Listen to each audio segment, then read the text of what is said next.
Hello friends, रुद्राक्ष learning videos में आपका एक बार फिर से स्वागत करता हूं। मेरा नाम है मनीष और आज हम लोग जो स्टार्ट करेंगे प्रैक्टिस ऑफ ट्रेडिंग ऑर्गेनाइजेशन का एक नया कंसेप्ट है जो कि है बैंक रिकंसिलिएशन स्टेटमेंट, जिसको हम लोग बीआरएस बोलते हैं। वही बीआरएस मैच कराना जो लोगों के लिए हवा बन रखा है कि बहुत ज़्यादा टफ होता है, तो टैली में बहुत ज़्यादा ईजी होता है। जितना आप लोग इसको टफ समझते हैं थ्योरेटिकल पार्ट में या हाथ से बनाने में, तो उससे कहीं ज़्यादा मतलब बिल्कुल अपोजिट पकड़ लीजिए, आपका टैली में उतना ही ज़्यादा ईजी होगा ये।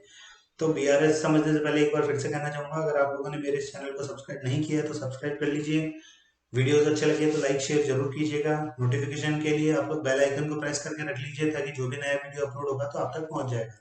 तो चलिए आगे की तरफ बढ़ते हैं। अब आगे की तरफ बढ़ने से पहले हम लोग समझते हैं कि आखिर बीआरएस की जरूरत क्यों पड़ती है। तो देखिए, जनरली होता क्या है कि हम लोग बैंक में कैश जमा कराने जाते हैं तो शायद 1 घंटे में, आधे घंटे में या 15 मिनट में हमारे फोन पर एक मैसेज आ जाता है कि your account has been credited so and so amount, मतलब इतनी अमाउंट आपके अकाउंट में जमा हो चुकी है।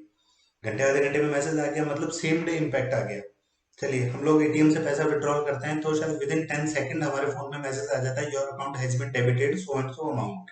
मतलब वो एंट्री भी हमारी सेम डे हो चुकी है। लेकिन एक तरफ देखें तो जब हम लोग बैंक में चेक डाल के आते हैं, चेक ड्रॉप बॉक्स में हम लोग चेक डाल के आते हैं, तो हमारे पास कोई मैसेज नहीं आता उस दिन में या अगले दिन में।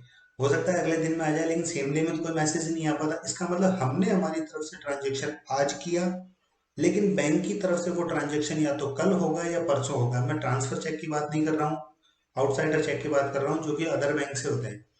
तो दूसरे जो चेक है उनके लिए कि हमने आज चेक डाला, मतलब हमारी बुक्स में एंट्री आज की डेट में, लेकिन बैंक की बुक्स में एंट्री 2 दिन बाद, 1 दिन बाद या 3 दिन बाद, वट एवर जो भी डेट है उस डेट में एंट्री। तो उन दोनों डेटों को मैच कराना ही बैंक रिकंसिलिएशन स्टेटमेंट है कि ऐसी कौन सी एंट्रीज है जो हमने कर दी लेकिन अभी तक बैंक ने नहीं करी, या ऐसी कौन सी एंट्री है जो बैंक ने कर दी लेकिन हमने नहीं करी। जैसे बैंक चार्जेस है, बैंक अपनी एंट्री करके बैठा होता है तो हम लोग देख करके एंट्री कर देते हैं। अब एक चीज ध्यान रखना, हमारी डेट से पहले कभी भी बैंक की डेट नहीं आएगी। मतलब कोई भी ट्रांजेक्शन करने से पहले कभी ऐसा नहीं होगा कि बैंक हमसे पहले करके बैठा होगा और हम उस एंट्री को बाद में करें। तो क्लियर है कंसेप्ट? थोड़ा बहुत क्लियर हुआ बीआरएस? तो चलिए हम इसको एंट्री के थ्रू आगे की तरफ रूट करते हैं, तो जाके आपको समझ में आएगा कि क्या चीज है बीआरएस। अब इसमें देखिए, ये बैंक ने हमको अक्टूबर 2016 का स्टेटमेंट दिया है। हमारी ट्रांजैक्शन की डेट ये सब थी और बैंक की ट्रांजैक्शन की डेट ये सब थी। जो मैंने ब्लैक में लिखा हुआ है ये बैंक की डेट है और जो ये व्हाइट में लिखा हुआ है ये हमारी डेट है। तो अक्टूबर मंथ का दिया है तो पहले एक बार अक्टूबर मंथ की हम लोग लेजर ओपन करें। तो लेजर ओपन करने के लिए डिस्प्ले, अकाउंट्स बुक और लेजर। लेजर में कौन सा? State bank of India. अब स्टेट बैंक ऑफ इंडिया पे ऑल्ट F2 प्रेस करेंगे हम लोग पीरियड के लिए। यहाँ से हमने पीरियड सेलेक्ट किया तो 1/10 से 31/10 तक का हम लोगों ने स्टेटमेंट खोल लिया। अब स्टेटमेंट खोलने के बाद हमको करना है इसका रिकंसिलेशन। तो ये रहा F5 रिकंसाइल। आप इस पर क्लिक कर सकते हैं या फिर फंक्शन की से F5 प्रेस कर सकते हैं। जैसे ही F5 प्रेस करेंगे तो ये हमारे सामने बैंक की डेट आ जाएगी। तो अब एक चीज ध्यान रखना, आप अपने अकाउंट से बैंक को ना मैच कराएं। मैच कराना है तो बैंक के स्टेटमेंट से अपने अकाउंट्स को मैच कराना है। मतलब बैंक की डेट 1/10 है, ये देख करके आपको इस पर जाना है। तो चलिए, पहली एंट्री कितने की है? 5500 रुपए वाली, बैंक की डेट 1/10। तो यहाँ से 5500 देखा, इस जगह पर डेट डाल दी हमने 1/10, हो गया रिकनसाइल। बस सिंपल इतना सा काम है। डेट देखनी है, इधर डेट डालनी है। नेक्स्ट एंट्री जो है हमारी 8500 की 1/10। तो ये 8500 आप एरो की से ऊपर नीचे आ सकते हैं, सेम वही 1/10 रहेगा।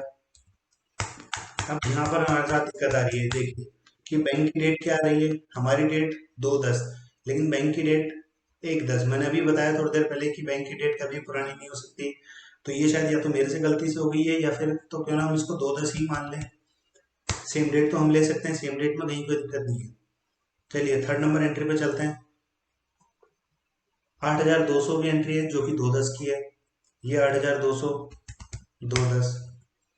फिर है फोर्थ नंबर एंट्री 7000 की 2/10 की। तो ये 7000 की 2/10 की। फिर है 5800 की 31/10, 5800 वाली 31/10। उसके बाद है 500 रुपए की 2/10, 500 रुपए 2/10। फिर एंट्री 15,000 की 2/10, 15,000 की 2/10। फिर एंट्री 3,000 की 31/10, 3,031 10। एरो की से आप ऊपर नीचे जा सकते हैं। उसके बाद है 10,000 की 31/10, 10,000 की 31/10। उसके बाद नेक्स्ट आती है 9,802 की 31/10, 31/10। तो उसके बाद 13,500 की 31/10, 13,500 की 31/10, लास्ट बच गया 7,000 जो कि बैंक नेम नहीं दिया। मतलब ये एक एंट्री ऐसी है, मतलब हमने कोई पेमेंट किया था 7,000 का जो कि अभी तक बैंक से निकला ही नहीं है, तो नहीं निकला तो छोड़ो, एंटर किया हमने, प्रेस कर दिया। अब दोबारा से जब हम F5 करते हैं तो ये देखिए F5 रिकंसाइल, अब सिर्फ वही एंट्री बच गई है कि जो रिकंसाइल नहीं हुई है। मतलब जब हम एक बार हम लोग सारी एंट्रीज देख लेते हैं, सारी एंट्रीज कैसे देखेंगे, आपको F12 प्रेस करना है और जो फोर्थ नंबर पे आ रहा है शो रिकंसाइल ट्रांजेक्शन ऑल्सो, इसको आपको यस कर देना है। तो ये देखिए अब इम्पैक्ट देखिए, balance as per company books 251,198, balance as per bank 258,198। तो ये 7,000 का डिफरेंस हमारा आ रहा है। क्लियर है, ये 7,000 का डिफरेंस हमारा चल रहा है कि ये 7,000 रुपये अभी तक बैंक से क्रेडिट नहीं हुए हैं। क्लियर है अभी वाली चीज। तो ये था हमारा बैंक रिकंसिलेशन स्टेटमेंट। मतलब जब भी अब आपको रिकंसाइल करना होगा, अब जब भी एंट्री होगी उस दिन की आपको यहाँ पर डेट डाल देनी है। तो चलिए, ये था हमारा बैंक रिकंसिलेशन स्टेटमेंट और इसके बाद हम लोग आगे बढ़ेंगे। चलिए तब तक मिलते हैं नेक्स्ट वाले वीडियो में। Good bye, bye bye.